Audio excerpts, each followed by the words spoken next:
नमस्कार दोस्तों। हरिशंकर परसाई अपनी अपनी बीमारी भाग 7वां में आप लोगों को सुनाने जा रहा हूँ। मुझे आशा है कि आप सब ध्यानपूर्वक सुनोगे। दवा विक्रेता हर राहगीर के बीमार होने की आशा लगाए रहता है। मेरे बारे में भी वह सोचता होगा कि कभी यह बीमार पड़ेगा और दवा खरीदने आएगा। मैं उसकी खातिर 6 महीने बीमार पड़ने की कोशिश करता रहा, मगर बीमारी आती ही नहीं थी।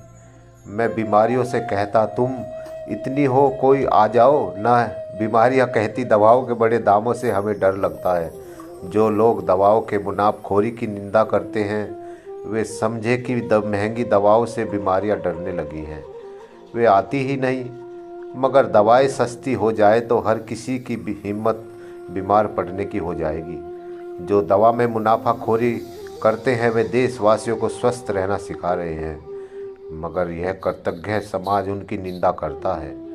आखिर मैं बीमार भी पड़ा, लेकिन तब तक जब बीमारियां का विश्वास होगा कि मेरे डॉक्टर मित्र मुझे इस सैंपल की मुफ्त दवाओं से अच्छा कर लेंगे।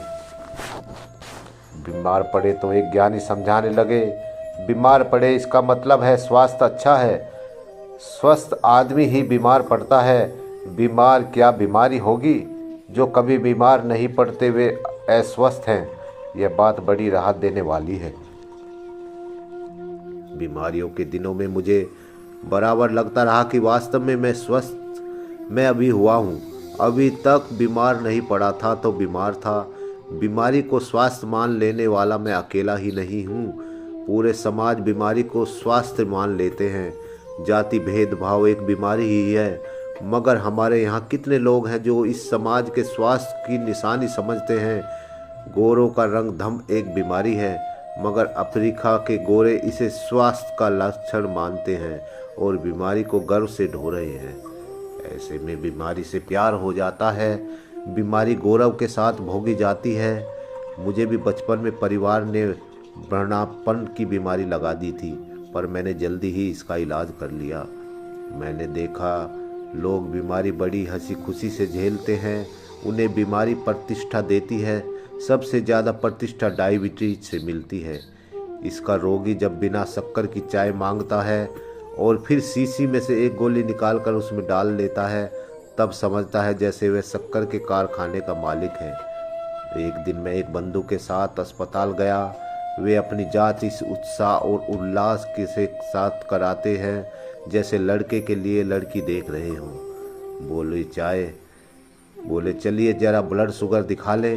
ब्लड शुगर देख ली गई तो बोले जरा पेशाब की जांच और करवा ले। पेशाब की जांच कराने के बाद बोले लगे हाथ कार्डियोग्राम और करा ले। एक से एक नामी बीमारी अपने भीतर पाले थे, मगर जरा भी कलेश नहीं है। वे बीमारी को उपलब्धियों की तरह संभालते हुए थे। बीमारी बर्दाश्त करना अलग बात है, उसे उपलब्धि मानना दूसरी बात। जो बीमारी को उपलब्धि मानने लगते हैं उनकी बीमारी उन्हें कभी नहीं छोड़ती। सदियों से अपना यह समाज बीमारियों को उपलब्धि मानता आया है और नतीजा यह हुआ कि भीतर से जर्जर होया, मगर बाहर से स्वस्थ होने का अहंकार बताता है। मुझे बीमारी बुरी लगती है, बर्दाश्त कर लेता हूँ, मगर उससे नफरत करता हूँ, इसलिए बीमारी का कोई फ़ायदा नहीं उठा पाता। लोग तो बीमारी से लोकप्रिय होते हैं, प्रतिष्ठा बढ़ाते हैं। एक साहब 15 दिन अस्पताल में भर्ती रहे, जो सार्वजनिक जीवन में मर चुके थे तो जिंदा हो गए। बीमारी कभी कभी प्राणदायी कर जाती है। उनकी बीमारी की खबर अखबार में छपी, लोग देखने आने लगे और वे चर्चा का विषय बन गए। अब चुनाव लड़ने का इरादा रखते थे। वे तब तक अस्पताल से नहीं गए जब तक एक मंत्री ने उन्हें नहीं देख लिया। डॉक्टर कहते अब आप पूर्ण स्वस्थ हैं, घर जाइए। वे कहते हैं डॉक्टर साहब 2-4 दिन और रेस्ट ले लूं। फिर मुझसे पूछते क्यों भैया जी कब आने वाले हैं, मैं देखना। उनके चेहरे पर स्वस्थ हो जाने की बड़ी पीड़ा थी। ऐसे धोखेबाज बीमारी के मिनिस्टर के देखने के पहले ही चली गई। निर्दयी कुछ दिन और रहती तो क्या बिगाड़ता। बीमारी से चतुर आदमी कोई काम सागता है। एक साहब मामूली सी बीमारी में ही अस्पताल में भर्ती हो गए। उन्हें कुछ लोगों से उधारी वसूली करनी थी और कुछ लोगों से काम करवाने थे। अस्पताल से वे चिट्ठी लिखने लगे, प्रिय भाई अस्पताल से लिख रहा हूँ, बहुत बीमार हूँ, बड़े संकट की घड़ी है, चला चली की बेला है, आप रुपए भेज दे तो बड़ी कृपा हो। आधे से ज़्यादा सदस्यों ने उन्हें रुपए भेज दिए। बाकी ने सोचा जब चला चली की बेला है तो कुछ दिन देख ही लिया जाए, सिधार जाए तो पैसे बच जाएंगे। एक मामूली बीमारी से उन्होंने दया जगाकर कई काम करा लिए। चाहता हूँ पर मुझसे यह नहीं बनता, मेरे वही शुभचिंतक कह रहे थे, तुम 15 दिनों से बीमार पड़े हो, अभी तक अखबार में खबर नहीं छपाई, छपा दो और फिर देखो कितने लोग आते हैं। मेरी हिम्मत नहीं होती, अगर लोग नहीं आते तो आघात से ही मर ही जाऊंगा। ऐसा एक केस मैं देख चुका हूँ। उन भाई को मामूली बुखार ही आया था, उन्होंने सुबह के अखबार में समाचार छपा दिया और तस्तरी में 50-60 पान रखवा कर बैठ गए। मगर दोपहर तक नर्वस बैरिकड डाउन की स्थिति तक पहुंच गए हैं। कहने लगे ये साली दुनिया है, दोस्त है, हरामजादे अखबार में छप गया तब भी कोई नहीं आया, कोई किसी का नहीं है, सब रिश्ते झूठे हैं। वे रोने लगे। तब हमने 20-25 लोगों का उसके घर निमंत्रण भिजवाया और प्राण बचाए। मैं ऐसा रिस्क नहीं लेना चाहता, बिना लोगों के देखे ही अच्छा हो जाऊंगा। डॉक्टर कहता है जरा दिमाग को शांत रखिए। मैं सोचता हूँ इस जमाने में दिमाग तो सिर्फ सुअर का शांत रहता है, वहाँ का मेला खा लिया और दिमाग शांत रखा। जो ऐसा नहीं करता और जो सचेत प्राणी है उसका दिमाग बिना मुर्दे हुए कैसे शांत रहेगा। घुटन के 15 मिनट एक सरकारी दफ्तर में हम लोग एक काम से गए थे। संसद सदस्य तिवारी जी और मैं एक दफ्तर में फैलते फैलते यह खबर बड़े साहब के कानों तक पहुंच गई। दोनों की कोई संसद सदस्य आहते में आए हैं। साहब ने आसानी से हिदायतनामा खोल कर देखा होगा कि अगर संसद सदस्य दफ्तर में आए तो क्या करना। जवाब मिला होगा उसे चाय पिलाना। फिर देखा होगा अगर उनके पास साथ कोई आदमी हो तो उसके साथ क्या करना। जवाब मिला होगा उसे भी चाय पिला देना। साहब ने हिदायतनामा बंद करके बड़े बाबू से कहा होगा तिवारी का काम खत्म हो जाए तो उन लोगों को चाय पीने के यहाँ ले आना। काम खत्म होने पर बड़े बाबू ने कहा साहब के साथ चाय पीजिए। साहब के साथ औपचारिक चाय पीने का अनुभव मुझे है। उन्हें याद करके मैं कुछ घबराया, मगर सोचा यह अनुभव सुखदायक भी हो सकता है। हम दोनों साहब के कमरे में घुसे। एक निहायत बनावटी मुस्कान फैली। साहब के चेहरे पर यह मुस्कान सरकार खास तौर से अपने कूटनीतिज्ञों और अफसरों के लिए बनवाती है। पब्लिक सेक्टर में इसका कारखाना है, प्राइवेट सेक्टर के कारखानों में बनी मुस्कान व्यापारी के चेहरे पर होती है। इसे नकली मूंछ की तरह फौरन पहन लिया जाता है। जब जुल्फिकार अली भुट्टो के साथ मुस्कुराते सरदार स्वर्ण सिंह की तस्वीर देखता तो चकित रह जाता। भारत पाक युद्ध भयंकर दुश्मनी, मगर मुस्कान यह ऊंची क्वालिटी की बनी हुई है। साहब मुस्कुरा चुके तो तीनों के मन में समस्या पैदा हुई कि अब क्या किया जाए। चाय तो टेबल पर है नहीं, चपरासी लेने गया होगा। हमने सोचा इन्होंने बुलाया है तो निभाने की सारी जिम्मेदारी इनकी है। वे समझते कि निभाने की जिम्मेदारी हम ले लेंगे। कुछ सेकंड इस दुविधा में कटे, इतने में साहब समझ गए कि इन्हीं को निभाना है। बोले सुनाइए तिवारी जी, दिल्ली के क्या हाल हैं। वह इतना व्यापक सवाल था कि इसका जवाब सिवा इसके क्या हो सकता है। सब ठीक है तिवारी जी, जानते हैं कि दिल्ली पर बम बरसाए तो भी ने मतलब नहीं। थका सा जवाब दे दिया, सब ठीक है। साहब को जवाब मकबूल लगा। फिर मुझसे पूछा सुनाइए परसाई जी, साहित्य में कैसा चल रहा है। मैंने भी कहा सब ठीक चल रहा है। बात खत्म हो चुकी। सरकारी अफसर में राजनीति की बात कर नहीं सकते। साहित्य से कोई सरोकार नहीं। हम तीनों की नज़र दरवाजे पर है। हम तीनों चपरासी की राह देख रहे हैं, मगर चपरासी हम तीनों को दुश्मन है। वह आ नहीं रहा, पता नहीं कितनी दूर चाय लेने गया है। साहब अपनी कुर्सी पर हैं। जब उन्हें लगता है वे बड़े आदमी हैं तो वे सीधे तन कर बैठ जाते हैं, मगर जब तिवारी जी अपनी मूठ पर हाथ रखते हैं तो साहब को एहसान होता है कि सामने संसद सदस्य बैठा है। वे टेबल पर झुक जाते हैं। मैं यह क्वायद बड़ी दिलचस्प से देख रहा हूँ साहब। तनत इसी वक्त तिवारी जी ने छड़ी को मूठ पर हाथ फेरे। साहब ढीले हुए। साहब का ध्यान छड़ी पर है। वे अब छड़ी को ही संसद सदस्य समझने लगे हैं। मैंने अब पेपरवेट उठा लिया और उससे भी जी बहला रहा हूँ। तिवारी जी ने छड़ी की मूठ पर लगातार हाथ फेरना शुरू कर दिया। साहब को तने का मौका ही नहीं मिल रहा है। साहब ने एक पिन उठा ली और उसने नाखून के मैल को साफ करने लगे। मेरी बड़ी इच्छा हो रही है कि पिन से दांत खोदूं, इससे दूसरा काम नहीं होता। मैं पेपरवट रख लेता हूँ और एक पिन उठा लेता हूँ। पिन से मैं दांतों का मैल साफ करने लगता हूँ।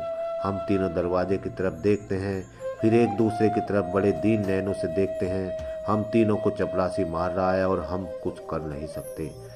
अत्यंत दीन भाव से साहब तिवारी जी से पूछते हैं, और सुनाइए तिवारी जी, दिल्ली के क्या हाल है? तिवारी जी कहते हैं सब ठीक है।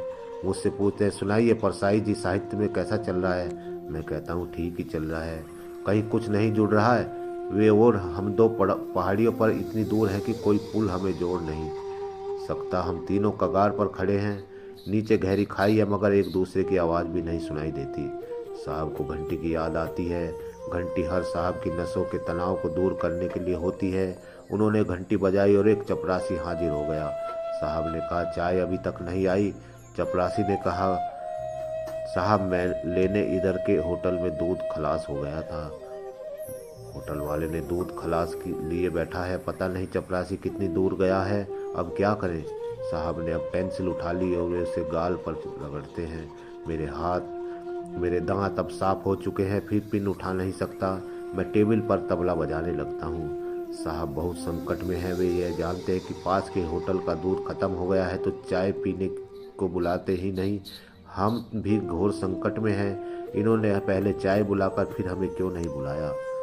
साहब पेंसिल गाल पर काफी रगड़ चुके हैं। दरवाजे की तरफ देखते हैं, फिर वही, और सुनाइए तिवारी जी, दिल्ली का क्या हाल है? इस बार तिवारी जी ने तय किया कि कुछ करना ही पड़ेगा। दिल्ली के हालात पर बात चले तो कुछ हल्कापन महसूस हो।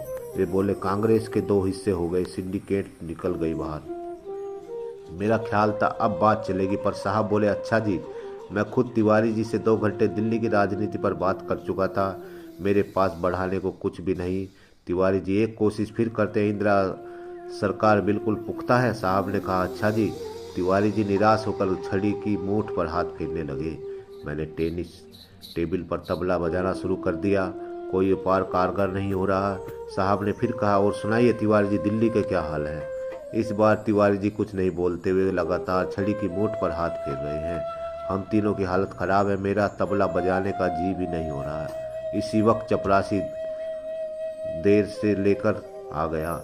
हम सब मुर्दे जैसे जाग उठे। साहब के चेहरे पर पहले ऐसा भाव आता कि उसे चांटा मार दे, फिर दूसरा भाव आता जैसे उसके चरण छू ले। मैं खुद गुस्से से भरा बैठा था, मगर उसके आते ही मेरा मन उसको प्रतिकृतज्ञता से भर गया। हमने बहुत फुर्ती से चाय सुड़की।